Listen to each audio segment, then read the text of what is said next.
Okay, what about, like, we have to do actual sin stuff Okay? in order to effectuate our war better? I got you. Like, James Bond has to sleep with all those women. You know what I mean? In He order has to save England. Every time. Every time.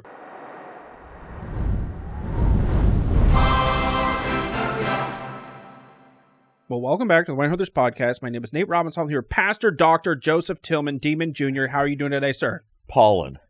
Pollen? One word, pollen. Okay. And if you live in the South and I say pollen, you hear pollen, you know exactly what I'm talking about. So, Pollen Dean?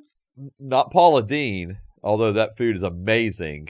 No, I'm talking about the yellow stuff that is just everywhere. It's like floating through the sky at this present moment. Yeah. So, if I sound... The stuff on my car? Stuff on your car, Yeah. the stuff on your house, the stuff that's literally just clouds of stuff. I saw a car earlier today just pulling, just driving off, and literally just a fog of pollen was just behind it. Sweet. Yeah. Well, I don't know if it was sweet, but whatever. So, if I sound stopped up or congested, that's the reason. So, how I'm doing pollen. Okay. Yeah. I'm making it a verb now. War again. Great. There's always more war. There's, and I'm having a war with pollen, but yes, Okay. I'm losing. That Yeah. sucks. Yeah. That's all right, though. All right. Yeah. Ad. Here we go. Before we get started today with our questions, we want to shout out our sponsor, the Discipleship Group. The Discipleship Group is a systematic training for Christians who want to go deeper and grow stronger in their relationship with God. In these courses, Dr. Jay Zen brings you over 4 decades of study, pastoring, and teaching to equip the saints to make disciples. The Discipleship Group is a series of 6 books, each book consisting of 26 weeks. Therefore, it's 3 years of study. Each week has articles written by the author to read, a chapter from a supplemental book like The Passion for God or More Than a Carpenter, The Master Plan of Evangelism, and there's scripture readings each week from the Old Testament, New Testament, and the Psalms. I've used the Discipleship Group resources for over a decade. I've used them in groups of 2 to 3 people. I've used them in small groups up to 12 people. And I can tell you, as a pastor, as someone who spends a lot of time making disciples and meeting with others, that the Discipleship Group resources are the best that I have found for growing in our faith and for encouraging us to go and make disciples ourselves. Go to discipleshipgroup.com, check out their resources, find out information about Dr. J, and I'm telling you, you will not regret it. Very, very good. I didn't even sound congested while doing it. No. It's amazing. It sounded way better than Way better than right the now. entire rest of this episode's gonna. I apologize. But at least maybe if it's your first time hearing it, you can see the potential of what the voice could sound like. I don't think it sounds that bad. I think you just sound very throaty. Okay. You're like back here. Right. Trying to keep the frontal drip From out of the back man, as you talk. I don't know, man. It just feels like my head's going to explode. But it's all good. Explosions. Yeah, War. Way to segue into you're welcome. Patreon. Oh yeah, that. Yeah, go there and give us all your money. Yeah. Sorry, I'm not very creative today. We need what's the medicine? I need some for pollen? Sudafed, Prilosec, or Claritin, or Prilosec. I think is that it? No, I think that's What's that like one? acid reflux. Isn't it? Okay. Yeah. So yeah, Claritin or Cialis. I don't know, man. I'm going Claritin. Claritin. Yeah, that's what I'm doing with. Airborne. That stuff's supposed to help you stay from getting sick or something, isn't it? I don't know. Yeah. Head on. Apply directly to the forehead. Anyways, yeah. So yeah, if you want to send us some money so I can go get some medicine, that'd be great. Thanks. Yeah. All right. Or website. Go there and you can find out all about us and buy t-shirts. Buy some stuff and for medicine. For social media. Yeah, so we're on YouTube, Facebook, Instagram, and all the places that you listen to your podcast. And so like, subscribe, hit the notification bell, share, comment, all the good stuff. Cool. Yeah, man. I don't know if we're allowed to mention medicines in the episode. Well, we're not. Yeah, I don't know either. Whatever. Okay. Yes. Those were all just random things we said. And and we're not like telling people like what to go use for certain things. Like we're not definitely don't use any of those medicines. Like I'm a doctor, but not that kind of doctor. Right. Yeah. So I have no professional thoughts. Well, let me ask. No, your prescriptions are pray about it. Right. Which apparently you failed at because you're sick right now. I know. I have. Yeah. Cool. War. Here we go. All right. All right. So we're just picking up from last time. We are. Yeah. We got to keep fighting. Because the war's not over. It's not. It will never be. All right. Okay. So is God okay with leaders sending other people to get murdered or to die in war? Okay. Is God okay with it? Yeah. Like, how does that work?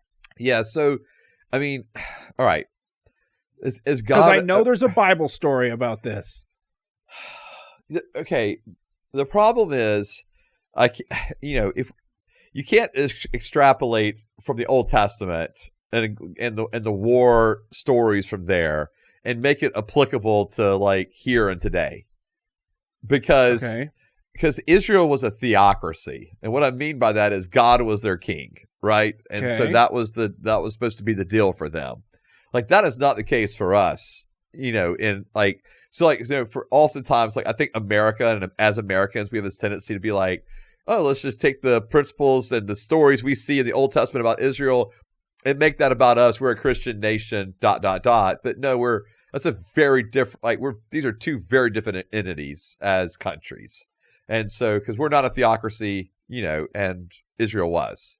So, until they wanted their own king and got their own kings, and they were still supposed to be serving the Lord, and they did well when they did, and when they didn't, it didn't go so well for them. But, But, so is there, in terms of, is God okay with God? Let me put it this way. I think I said this last week too. God knows that that wars are going to happen, right? Okay. I mean, Matthew 25 or 24, kind of like your basic standard text where Jesus says there's going to be wars and rumors of wars, right? Mm-hmm. Like, so Jesus knows there's going to be wars, like. That's a part of it. Now, is God okay with his own creation dying? We talked about this last week, I think, some too. If he is God okay with his own creation dying in war, I'm going to say he's grieved over it. Okay. Okay. Do I think that there are times where people where stances are made for the sake of the betterment of our world and people die because of that? Sure. Okay, right? but I guess my question is okay, so we got a leader. Yep. And there's a big old war going on. There is. And our leader could decide to do a bunch of different things in order to deal with that war. With certain levels of personnel. Sure. Like the leader could decide to send a bunch of people on the ground during an aerial war, but not enough people to do anything about it, and knowing they're all going to die and do that. Yeah, that's something that our leader, whoever it is, not mentioning any names, could do. Sure. Or they could send a different group of people to fight in the air or something like that. Gotcha. Or use space lasers from the or whatever. Yeah. Or just use there's several different ways to do it. So their leader is deciding how that goes. So how does that work for that leader with God? Oh, okay. For that leader specifically. Yeah. Oh, okay. So I'm not going to sit here and say that. Yeah. So for that leader, all right, if we're making it about, if we're talking about our government or any government, okay, making decisions about war. Yeah. And I think most leaders are going to make the best decision they think they can on the basis of what is best for their country. I don't think they're overly concerned of what God is thinking. So Okay. I just don't. I think they're making their own choices based on, or their own decisions based on intel and information that they have, and they're making decisions based off of it. And then I don't think they're consulting God at all. I don't think God's giving like a rubber stamp of yes or no. I just don't think that's the way it plays out. Okay.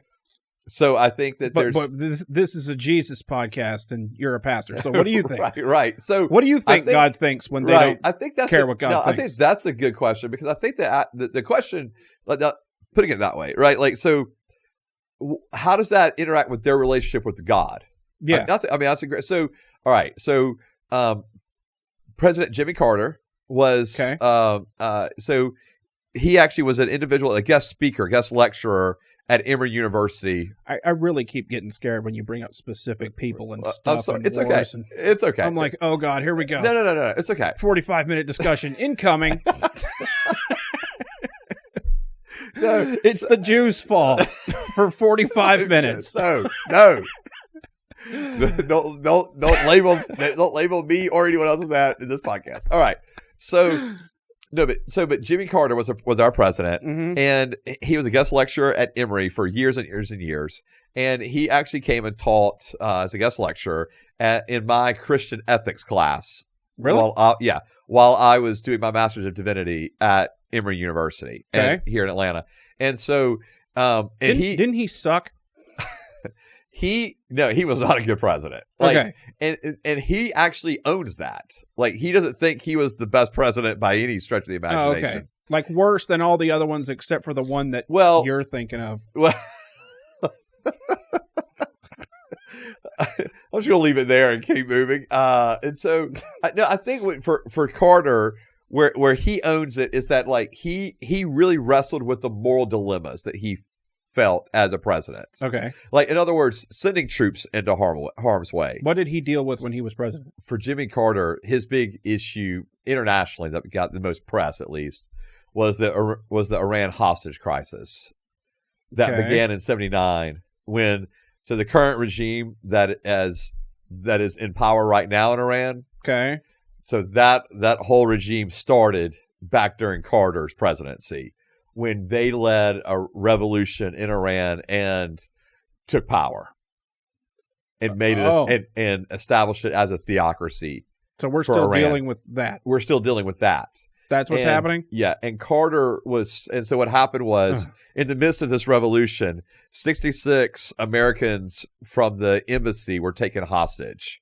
It feels like a planned number. You know, I hadn't really thought of it that way, but yeah. And so they were taken hostage, and then that drug out from like the end of '79 to the beginning of '81. I think it was it was over 440 days, you know, of them being held hostage until all this finally was figured out. And Carter was saying part of his issue was that he was struggling morally of like what to do, like of sending in troops, of invading, of taking life, all of that stuff, because he is such a big proponent for life and for the sanctity of life. Okay. And Carter himself would he was very active in his church. He was very religious, and so this was a big issue for Carter, and so he believed that it actually really like paralyzed him from doing what he needed to do as president. Like, looking back at it, he could say, I should have just done things that were in the best interest of our country and of our people, and laid down my kind of like ethical positions. So you're saying to be a better leader in war, I have to ignore what I think God might think? I'm not saying that you have to ignore what God might think. I do think that if you're going to lead a country, you have to be willing to be the sword, as it says in Romans 13. Okay. And where Romans 13 said, the sword is there by the leaders so that they can execute vengeance and wrath when needed. And so I believe that Carter, unfortunately, had such like he I think he recognized that, but then he had such a high value of life. So sanctity of life is a big thing for Carter. And so like he had such a high value of just life, the idea of taking life or putting life into harm's way crippled him. Okay. When he should have been like, there's already life in harm's way, right? And so I need to cripple them, or I'm going to need to do what I've got to do for the best interest of our country, and that's going to involve more than likely the loss of life, because there were a couple little small operations that happened that Carter approved, and life was lost there, and we still didn't get, it never accomplished any kind of end goal. Okay.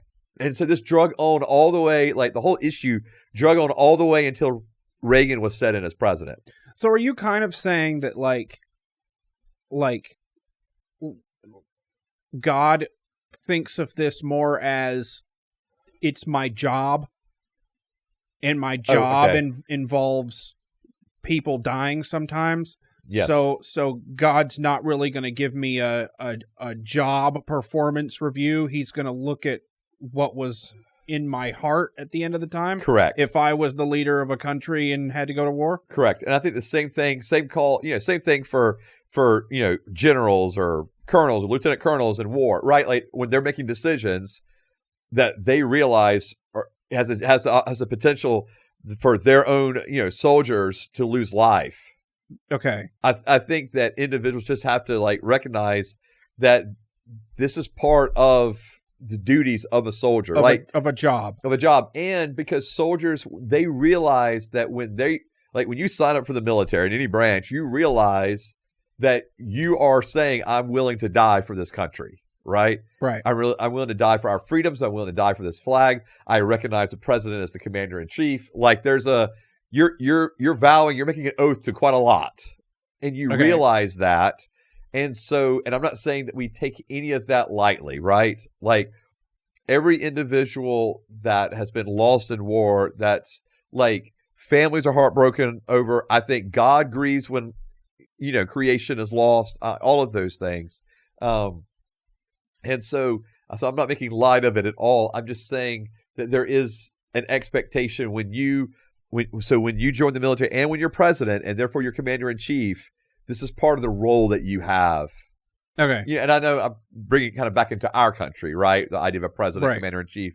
But I do think that is part of it, and I hope, especially now, we don't take those things lightly. I mean, and thankfully, battles are fought very differently than they were before. Where casualty numbers aren't near as high as they once were. But to me, it's still, though, a loss of life is a loss of life. Okay, so when it comes to modern war, what types of stuff that we do is okay with God? Oh, like torture, waterboarding for information, or chemical warfare, or biological warfare.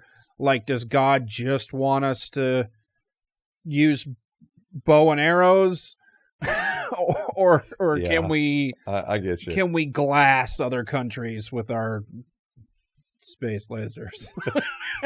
Space lasers. Are we allowed to do that? You're very convinced we got space lasers up there already. Yeah, that's the newest invention. Yeah. Okay. None of us are allowed to go up there. So. Right. We have no idea what they put up there now. Well, yeah. So, what does God think of all that? Like, is there forms of cruel and unusual warfare? Okay. Or does that make sense? Yeah, because we have cruel and unusual punishment, but does God think about it the same way as that? Yeah. Okay. I mean, that's a really good question. In terms of just like weapons being used, the reality is technology is going to continue to develop. So therefore weapons are going to continue to develop. Right. I mean, so I don't think God is standing over there necessarily going one is worse than the other in terms of just the basic things we're using for warfare, bow and arrow versus, your most modern, technological machine gun. Right. Okay. Like, I don't think necessarily there's like an issue there per se. I do think that, when you're talking about, though, so you should probably couple different things. So, let's say like the individual like torture part of things. Torture, right?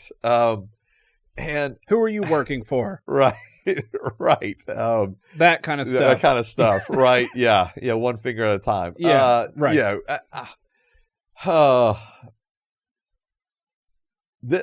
I do think that we, again, like, so for me, Joseph, I'm looking at it as going sanctity of life, you know, like, so therefore we should have some type of ways in which we engage, right? Like there are, like, we have international laws of even how prisoners of war are supposed to be treated, right? Okay. And so, like, I do think that again, no one follows that. Yeah, they're there. I'm just saying. And so, And in that, I think there's a sense of we all recognize that there should be a standard of which, you know, care is provided, right? Or the way people are treated.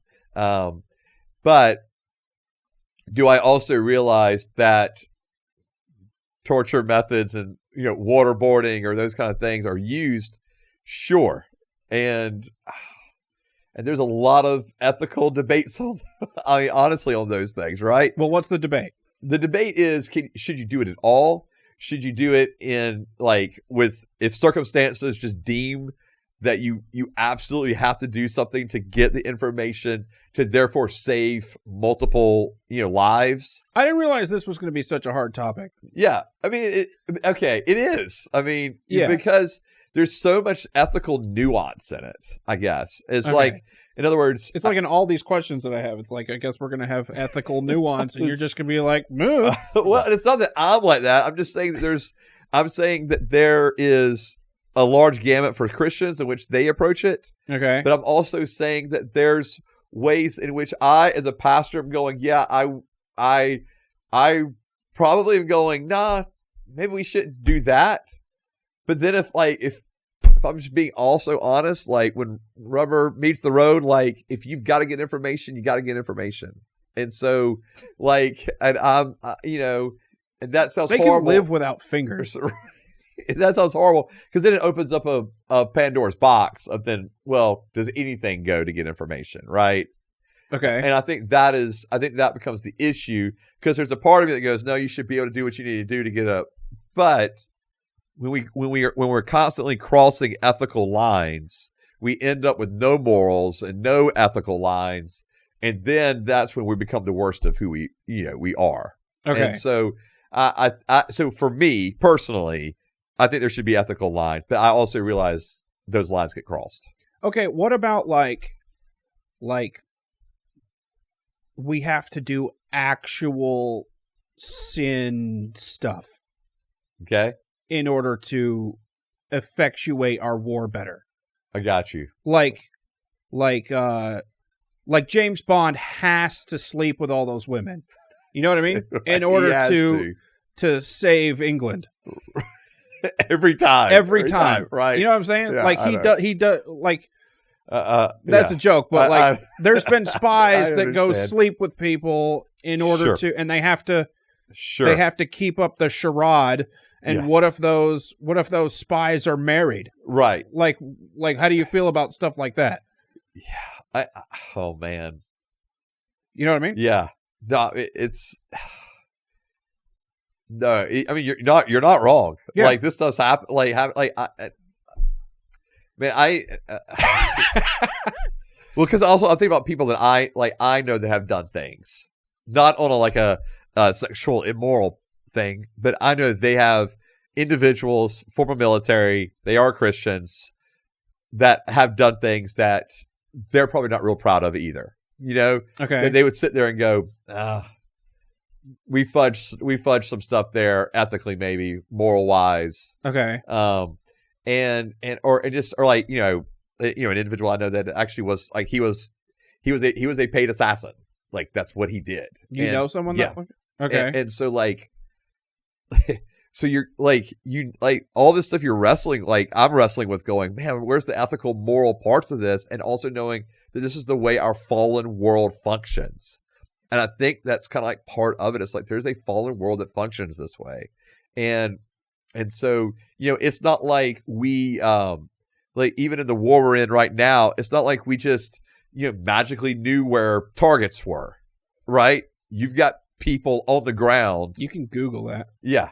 That are there. You got people on the ground. They're usually in a clump of other smaller stores around them. Yeah.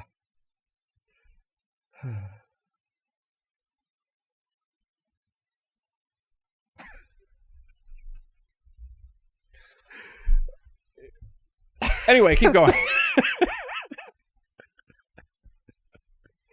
Anyways, we have people on the ground that are doing things like lying, deceiving, like to ensure that, hey, we can pass along this type of information, and so all of that stuff is happening, and I realize it's happening. I think all I can say is that as a pastor, I'm glad I don't, I'm not obviously having to make those decisions, but it's like, even like individuals like, all right, so I'll use a Christian theologian named Dietrich Bonhoeffer. So in the 1930s, he was a pastor in Germany, and he and others actually plotted to have Hitler assassinated. Like, they were plotting to do that. They were arrested, thrown in jail. He ended up being executed. And so they lost. Yeah, well, yeah. And we made in that sense. What? Well, didn't we make a movie about that? Yeah, there was a movie made about it. Okay, yeah, that's what I thought. And so but Dietrich Bonhoeffer, as a Christian pastor, made a decision that to stop war, or to stop, Hitler, and the evil atrocities that were happening because of it to all of these people, he needed to act.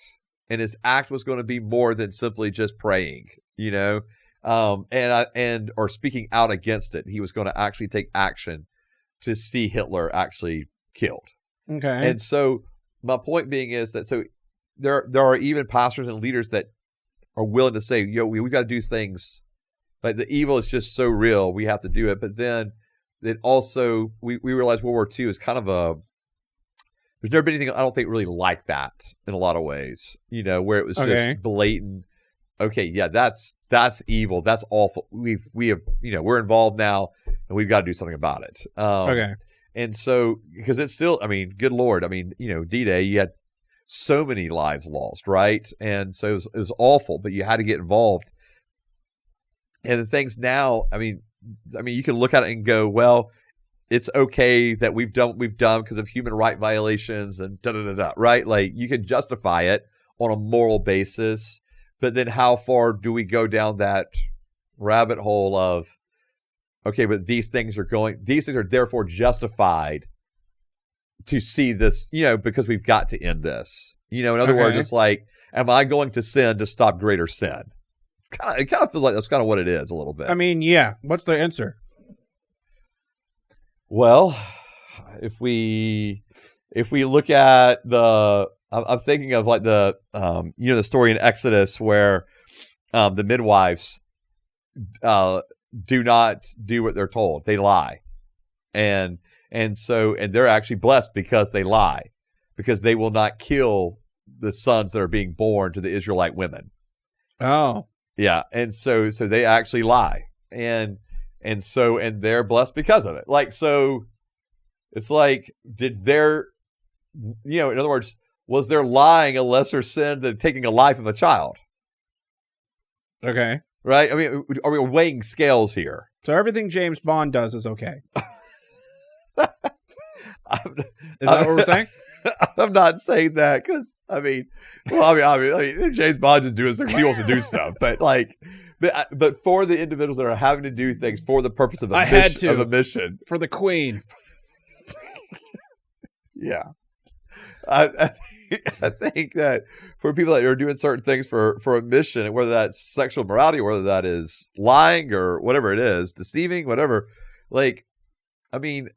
man, to me, this is where all this can get real muddy real fast. Okay. Because again, I can sit here as a Christian and go, no, we should never do X, Y, and Z.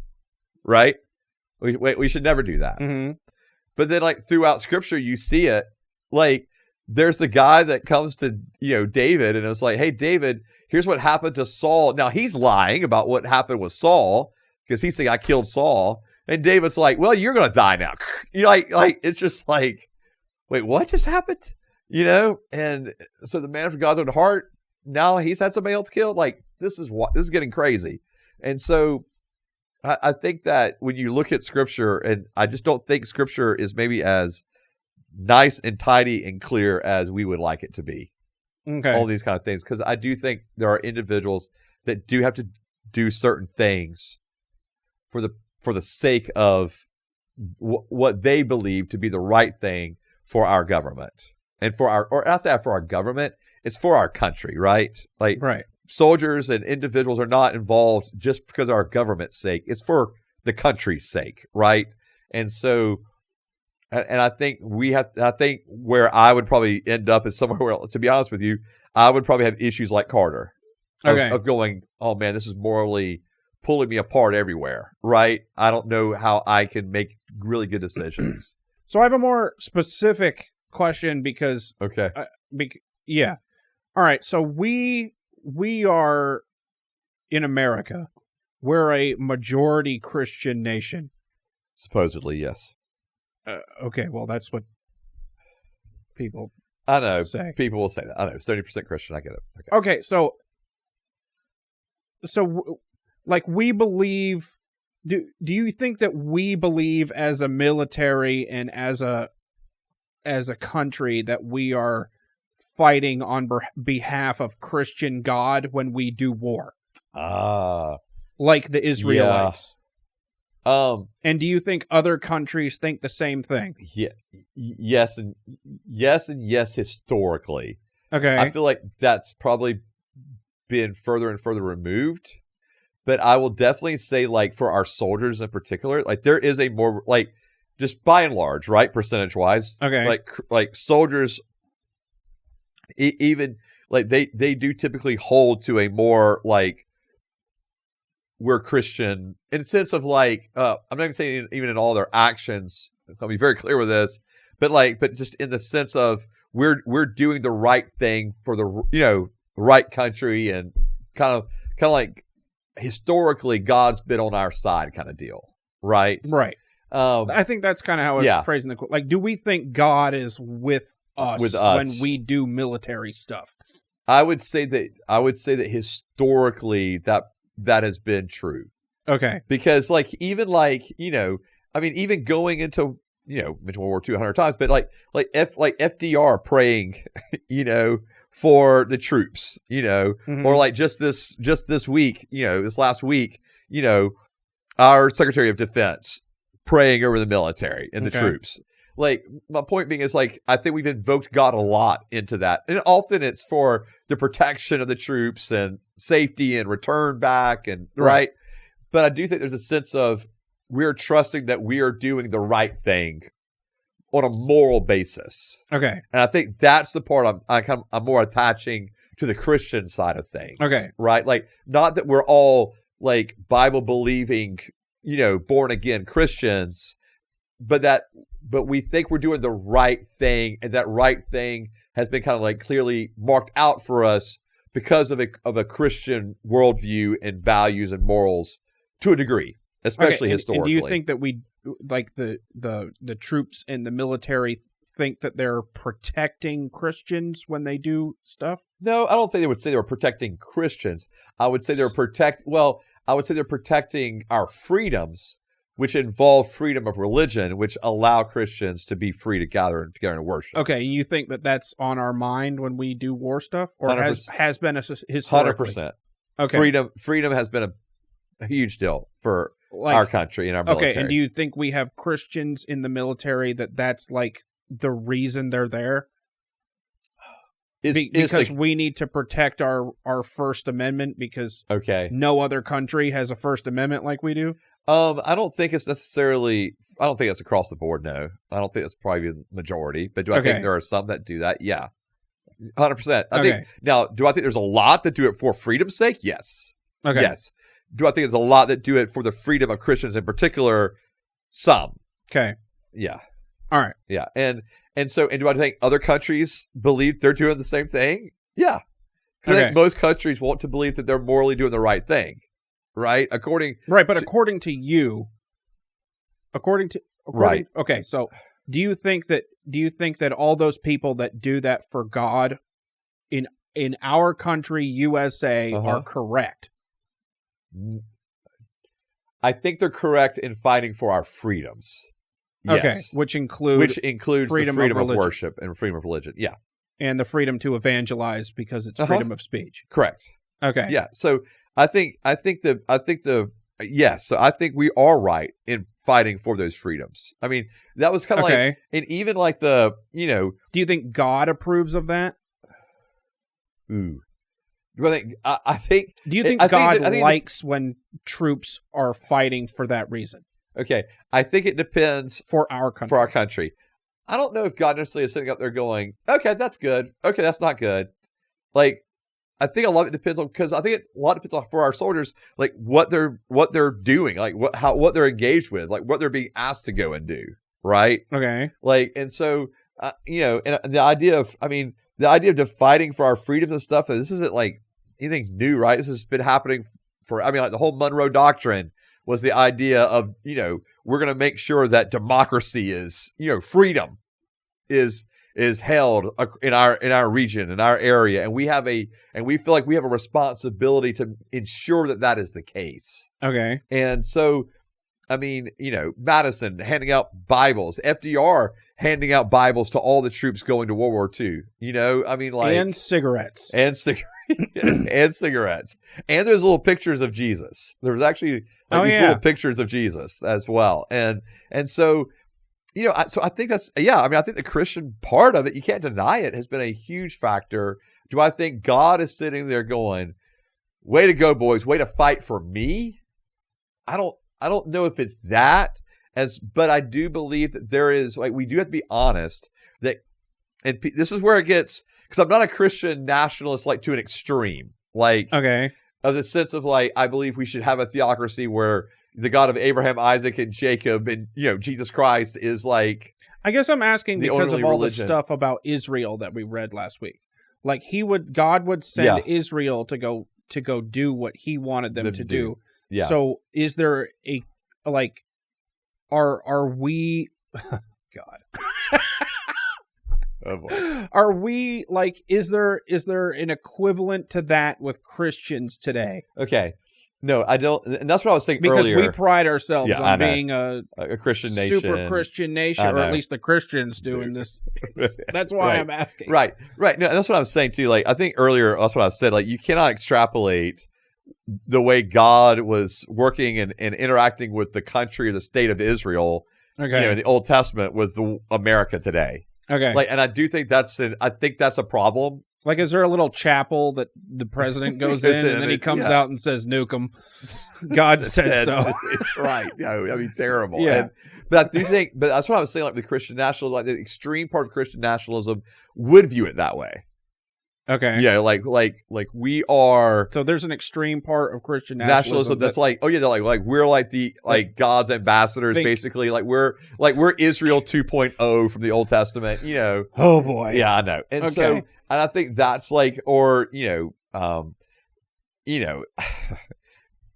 God set in Donald Trump, and anything Trump wants to do, God says yes to it, right? Like, there's that too. Damn straight. That's where you're falling, right? Yeah. So, yeah. I know. And I think that's my point. Like, but do I think that God though also like sees the fact that for what we have done freedom wise, because it's more than just our own freedom for our own country. We also have used the freedom that we have had to therefore go and be a blessing to other countries. Right. Because God has used America to send out missionaries, resources, financial people because of our freedoms. And so he's used. Which the military protects. Correct. Okay. So my point just being is he's used those freedoms and the success of our country for the sake of the church around the globe. I guess I'm just trying to figure out where the line is that I should think about that. Well, me and you both. Okay. I just like how much do I believe that God loves everything that we do? No, he does not love everything we do. Let's be very clear about that. Okay. No, he does not love everything that we do. That's what I'm saying. Yeah, no. Like, how much does God like that we... Yeah, I think God I think, it's like when we kill people that we think are evil according to God. I know. Right? I know. It's the same, but the issue, like, do I also think that God uses, that God has used not just America, but other countries for ultimate purposes that has involved war? Yes. Okay. But am I saying that every war is that way? No. Am I saying every war we've been in is that way? No. Okay. And I think that's where we have to be really careful, because I do think we can fall into the trap of, we're a majority Christian nation. God's on our side. He's just going to bless everything we do. Right? Yeah. But reality was that was not even the case for Israel. Okay? Oh, okay. And I think because, yes. But he was commanding them, right? Well, but remember, there were times that where they didn't do they would do things outside of God's will. Okay. And they'd get beat in war. And people would die. Okay. And so, there's the whole, sin in the camp with the city of Ai. And there was the whole, even Israel and Judah themselves getting, Israel losing to Assyria, Judah falling to Babylon. And God used those. They fell because they no longer were worshiping God, you know, but they were always hoping at the end of the day that God would somehow intervene for them. Okay. Because they were God's people. But my point being, even though they were God's people, God still didn't always protect them. And God wasn't saying, yay, attaboy, every time they did something. Okay. Right? And so I think we have to be careful to not believe that about ourselves too, or we'll become like the Israelites, become very prideful, and then find ourselves in our own trouble. So. All right. Well, we got to stop saying America and Israel in the same sentence. So many times. Because yikums. I know, we're going to get censored or shut down. Yeah. Okay. Have somebody show up at the door. Yep. Don't want that. Free Palestine, I always say. And when I say that, I mean it's free. Let's go take it.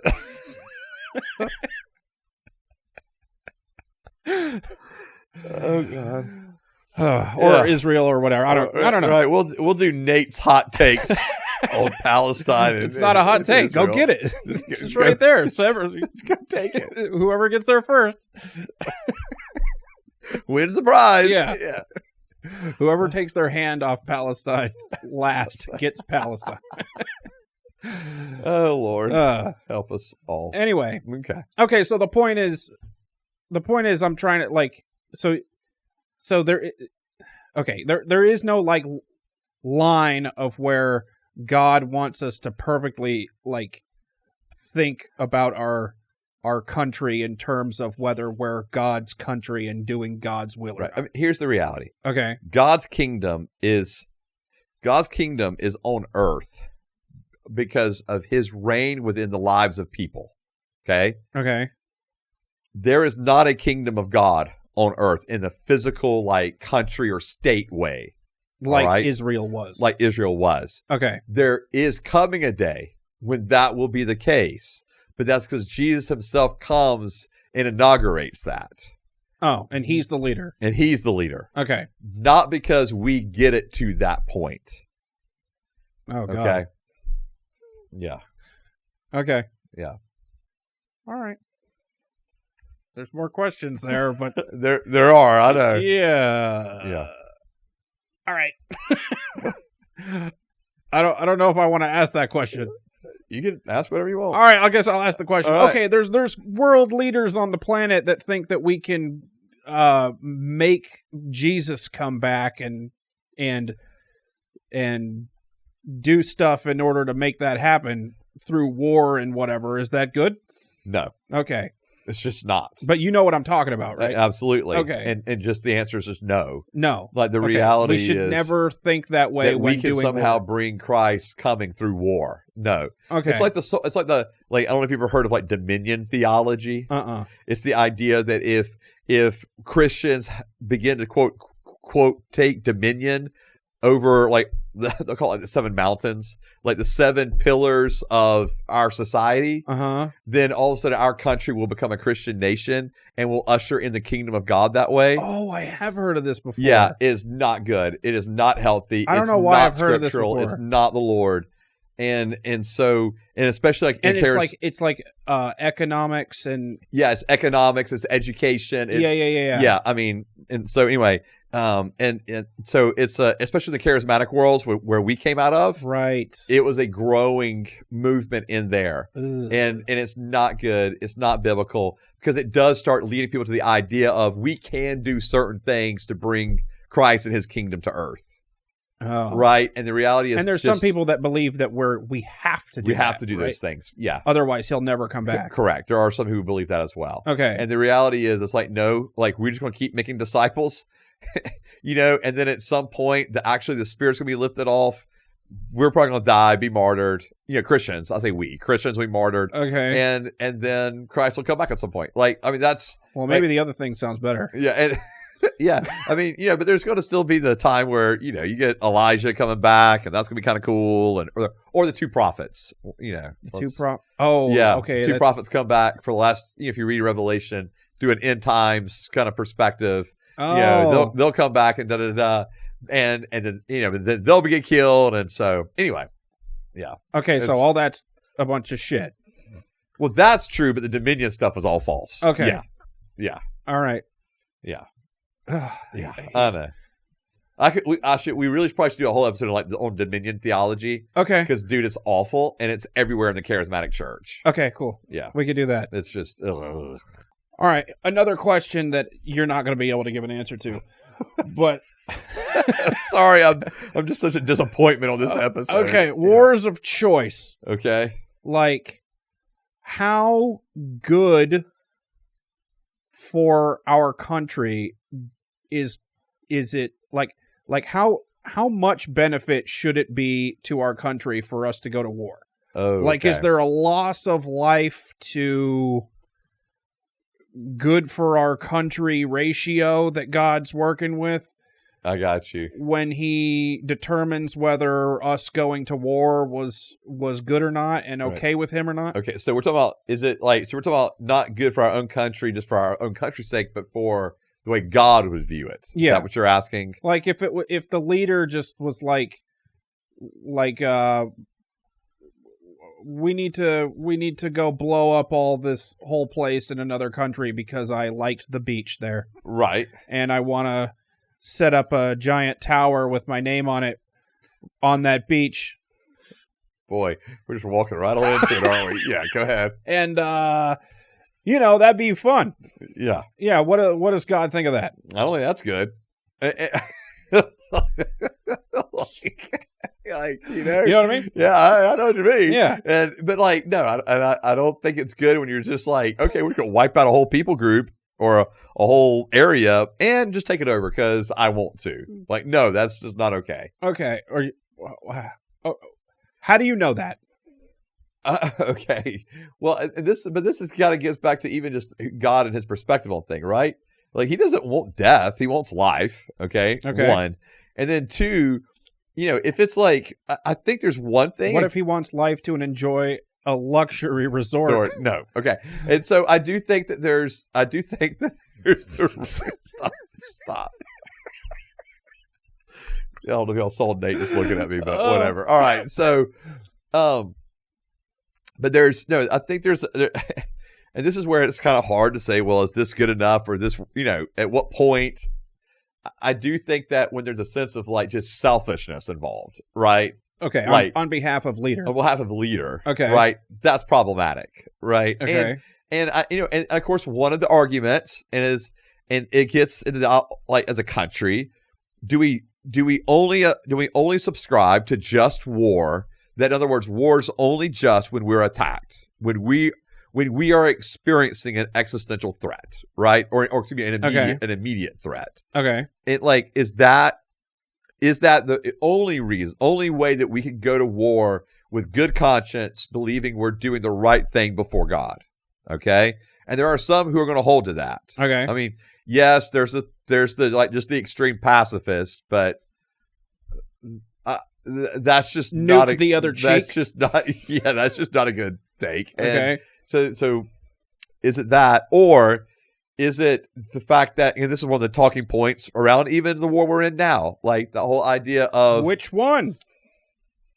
Well, Yeah. But the whole idea of the wars that we're in now, I'll say wars plural, and and because are we supposed to just be kind of like isolationist, right? Like only worry about our concerns here Right. and don't get involved everywhere else, or because we're such we're all so tied globally now, right? Like that's we tried to stay out of everything, and then look what happened in World War II, right? We eventually get drug into it, and so the idea of Right. and ever since then, ever since the reason I reference back to that is because ever since then we have had to say, okay, everything that happens around the world actually impacts us to some degree now, like. And it's even more so now, almost, 80 years later, it's Right. almost more so now because we do have to sit around and say, oh, wow, that's happening over there. How does that impact us here? All right. And I do think that there's something to be said for, all right, is that enough of a threat there to warrant action on our part? And what does that action look like? And I think these are always the issues for us as individuals talking about this kind of thing, is because we don't know all the information, right? Like we think we do, and we never do. No. And so it's just, I feel like commentators on this kind of stuff, it's just like, when you're talking about these kind of things, it's like, man, we don't know. We don't know all the information. We don't have all the intel. We can pretend we do, but we just don't. And so I don't know, like for a leader though, if a leader's going, hey, if we don't deal with this country here, that is literally putting our country at jeopardy, our country's existence at jeopardy 10 years down the line, 20 years down the line, 30 years down the line. Okay. If we don't deal with it now, this is an issue later on. Does that warrant enough of, is that justified enough? Oh. For us to engage in a war? Okay. Preemptively on, because generally as America, we have not been the preemptive ones, right? Like we generally have not been the ones like, let's go declare war. Okay. Right. Generally speaking, historically that's been the case. I feel like up until 5 minutes ago. Right. Where, and yes, you've had the little, and I love the way they do the distinguishing points of, well, that wasn't war.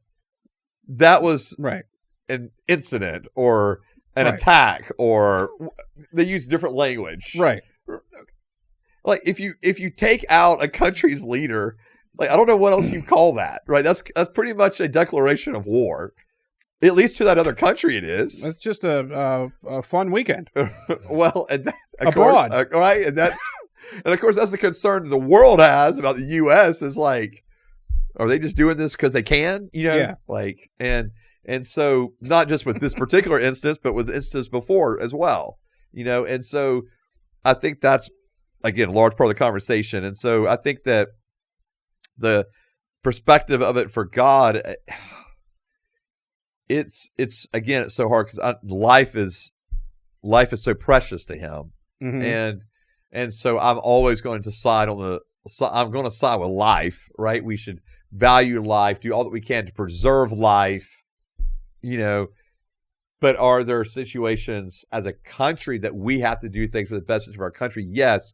And does God look down at that and go, well, that was awful and terrible? Yeah, he probably does, in the sense of he grieves the laws of his creation, and he grieves that the world is so broken in sin that this is what we've had to, like this is the end result of our brokenness and sin, is that we have to have war with each other.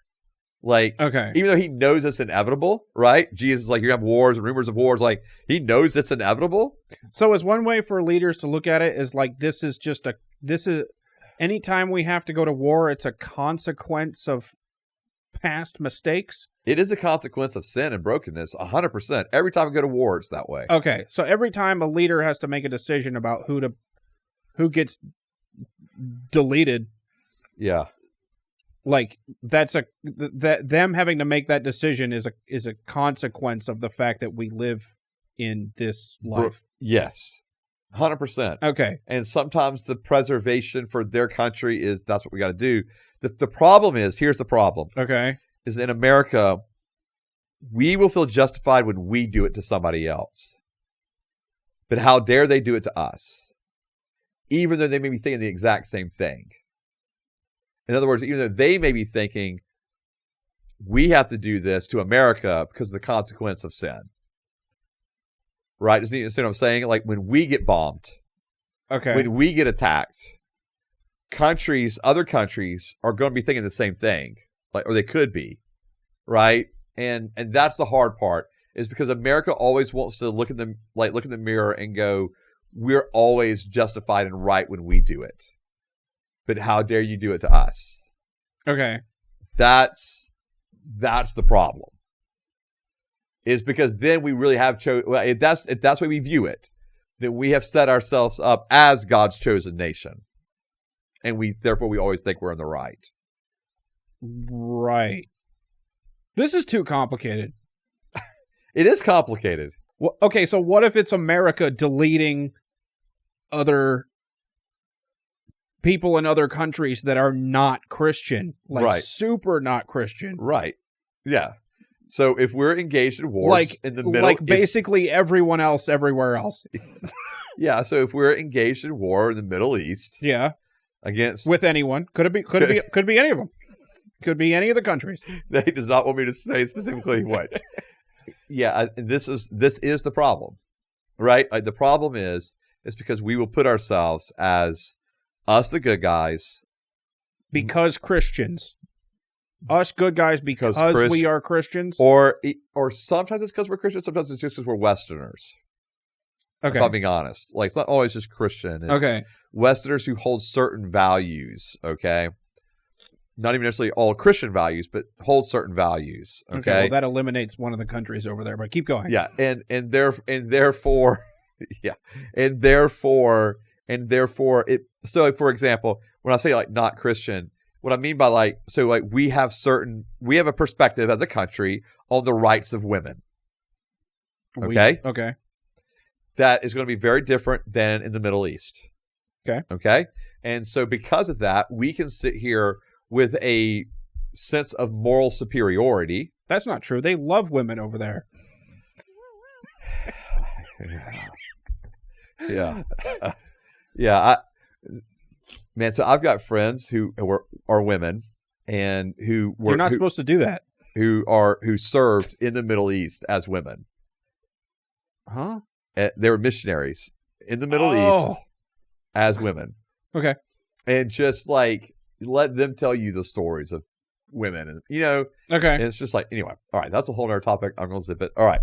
But my point being is, so sometimes it's we're Christian. Sometimes it's just that we have a sense of moral superiority, right and wrong. And by the way, I do think we are right when we say women have rights, right? We're right on that. We're right. Okay.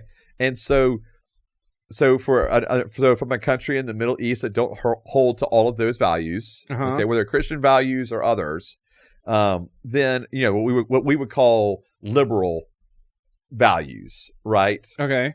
And so if another country is not holding to those same kind of liberal values or Christian values, then is it God's for us but against them? Right. Is that right? That is a way to phrase it. We might look at it and go, all right, there's who we are, right? Right. As Americans, we hold these values that are just, we believe, are better than the values, held in these other countries. And therefore are liberal, again, whether it's Christian or whether it's liberal values, it's better. But does it give us a right to just go, well, we're just going to bomb them off the earth? No. No. All right. Because again, they're still, why not? Because they're still God's creation, right? And so 1 Timothy chapter 2, verse 1. First of all, then, I urge that petitions, prayers, intercessions, and thanksgivings be made for everyone, for kings, and for all those who are in authority, so that they may lead a tranquil and quiet life in all godliness and dignity. This is good, and it pleases God and Savior, who wants everyone to be saved and to come to the knowledge of the truth. And I think this is the issue, is God really does want everyone to come to know him. And the ideal situation for that to happen is when kings and rulers and those in authority are actually living godly lives with dignity that causes their countries to have a sense of peace and tranquility and and what we would say a freedom for the gospel to be shared and spread, right? And one of the primary issues we might have with, countries, not just in the Middle East, but elsewhere as well, that prohibit the preaching of the gospel, that prohibit the sharing of Jesus. And we would go, that's not okay. But that also, at the same token, doesn't just give our country the right to blow them off the earth, right? Like, because that's not like Jesus didn't do that. Like, it wasn't like Jesus just, we have to think about it. Jesus didn't come and just destroy Rome so that people would therefore be more quote unquote free, Isn't that what the Jews think Jesus is going to do? Or the Messiah, because remember, they don't believe Jesus is the Messiah. So, yes, that was, for a long time, that was the perspective, was that the Messiah was going to set them free, initially it was, or not initially, but yes, during Jesus' time, it was from Rome, and it's been other places since. All right, so... I didn't mean to bring up the Jews again. Sorry, that's just what it... Inevitably. All right, sorry. Inevitably. And so I think that we have to kind of look at it beyond like the Christian versus Muslim, for example, perspective. Okay? I think it has to be more than that. It has to be, all right, well, because there's some countries that that are predominantly Muslim that we're not having, like, we don't look at it and go, oh, there's these horrible issues there, right? Are there Muslim countries that, I guess I don't know that. Are there Muslim countries that let people be Christians in them? Yes. There are? Okay. Yes. And so you've got countries that are like majority Muslim. Right. But they don't demand, or they won't kill you if you become a Christian. Okay. Right? That's like the issue. Yeah. And it's because you want there to be a freedom to be able to I still choose. Probably wouldn't live there. Yeah. Yeah. Just to be safe. Right. Just to, yeah. And you would really stick out there. Oh, yeah. That's why I don't travel. Like, at all. I don't leave this seat. I don't. Camera turns off and I just sit here till the next time you see me. And scroll through Twitter and watch all these other people get blown up. But you're just sitting here happy as you could be. Yeah. Oh, wow. All right. Skippity doo-dah. All right. So I think that there's a sense that when we look at, like other countries that, again, have different religions than we are, whether they're Muslim, whether they're Hindu, whether they're just or whether they're communist and no religion, right, kind of thing. Do they kill Christians in China? Do they kill them in China? Yeah. Historically, it's they have at times, and then there's been times where they've not. Okay. So it's kind of going back and forth a little bit. Okay. And so it really and I think a lot of it depends on how much they believe. Currently, a lot of it depends on how much they believe one is proselytizing. Oh, okay. Yeah, that's more of the bigger issue. Okay. Yeah.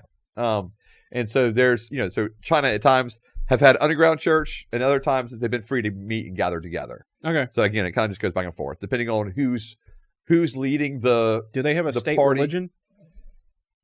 No, they don't have a state religion. Oh, okay. Mm-mm. All right. Yeah. So they're good guys.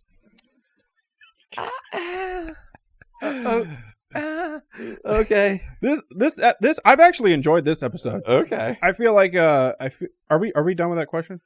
I don't think. All right. Here's a problem. Okay. Tell me the problem. Here's a problem with everything that we've talked about today. Okay. Is that you didn't give any definitive answers, and I have no idea what to think.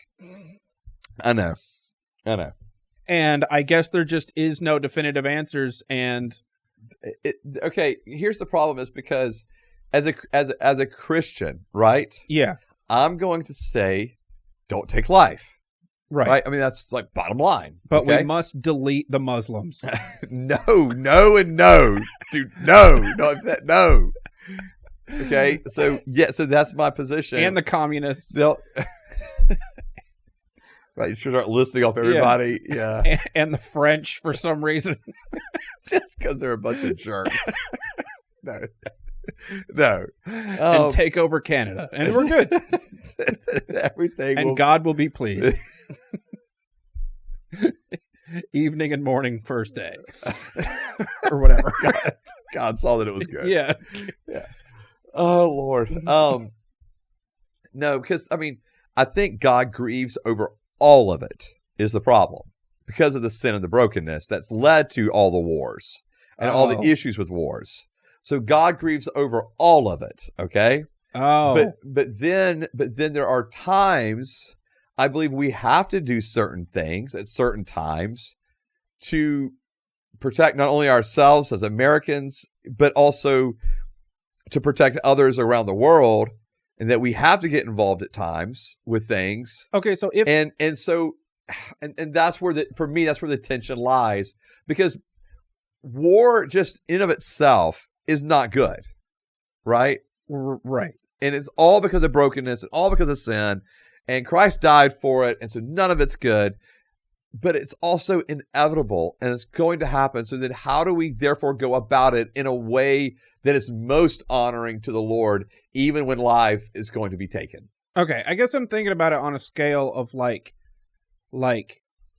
we know God told us to engage in this act of war, or leader says, I know for a fact that God is telling us that we have to go to war, like what God would do and tell the Israels to do.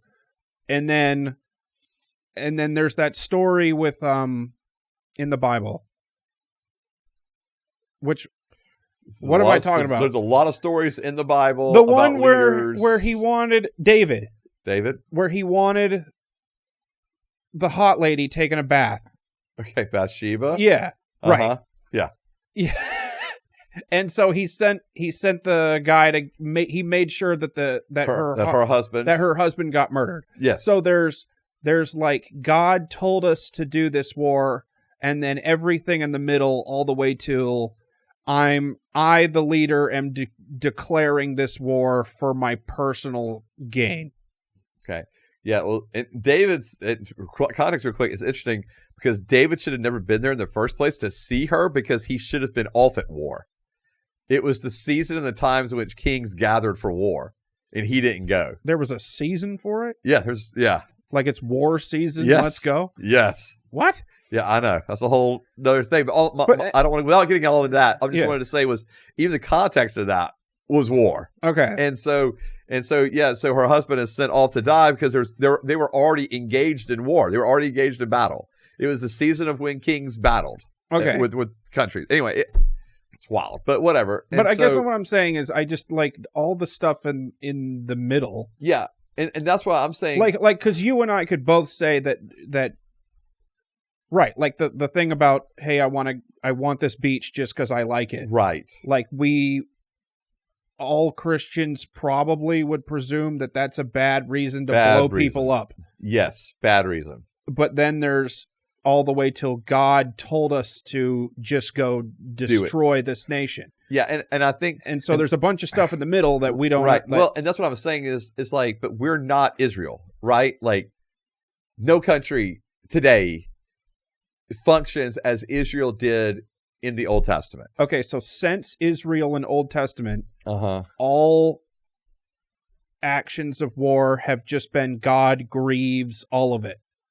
100%. But God grieved, even when his own people had to go and take life, there was still grieving in God. Now, it was his will because he was directing it, okay, right? But it doesn't mean there's not grief when life is taken. So, okay. Yeah. Well, there's like a bunch more questions. I know, and I'm sorry that I'm not, I'm sorry I'm not giving like straight answers, but it's this stuff is so nuanced and it's so, there's not like these just, well, yeah, we're always wrong or we're always right, or like, it's like sometimes we've got to fight because actually we need to, and then other times, no, we should never have been there or done that. And it's so, like everything that we've ever talked about, you're just like, well, all that goes out in war. Like if you have to go protect the like. And what I'm saying is, but that's what war is. Like, war is sin. War is brokenness. I cheated on my wife for God. No. To protect God. You know, I'm not saying protect. I'm not saying you're doing it for God or for. No, I'm never going to say that. Okay. Yeah. No. But what I'm saying is there are individuals that do that because of their position, because of what they willingly choose. Hey, I'm going to go be a spy, or I'm going to go undercover, or I'm going to whatever. Like, they're choosing to do those things, and lines are crossed. I'm going to perform torture, moral, ethical things, or the torture, and I'm not saying any of that is like good or okay or God pleasing. I'm not saying that at all. I'm just saying, again, but in the context of war, God looks at it differently. War, I think God still disagrees with the whole thing. To be honest with you, I'm just saying but for our country's sake, this is the distinctions. Like, for our country's sake, we do things that are not necessarily pleasing to God, but have to be done for the preservation of our own country and for the better for our own country's interest. Okay. Yeah. And I'm not always saying that's equated to God's will. All right. Yeah. Well, I don't know, man. But I had fun this episode. All right. Good deal. I feel like I made jokes in everyone's direction. Right? Yeah. Equal opportunists today. Equal opportunists today. Yeah. Yep. Everyone got dunked on at one point in time. So if you hate me, then you're wrong. And you didn't listen to the whole thing.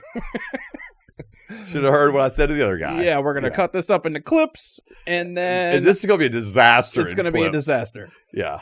It's going to be awful. Oh, well. War's never pretty. No, sir. Well, this has been the When I Heard This Podcast. You can follow the podcast on Facebook and Instagram at When I Heard This Podcast, and X and Locals at When I Heard This. Ring the notification bell. Tell everyone that you know about the show, and go to the website where there's t-shirts. You can follow me on Facebook and Instagram at Nate Robinson. You can follow Joseph on Instagram at RevJoeT. This has been the When I Heard This Podcast, and we'll see you guys next time. Bye.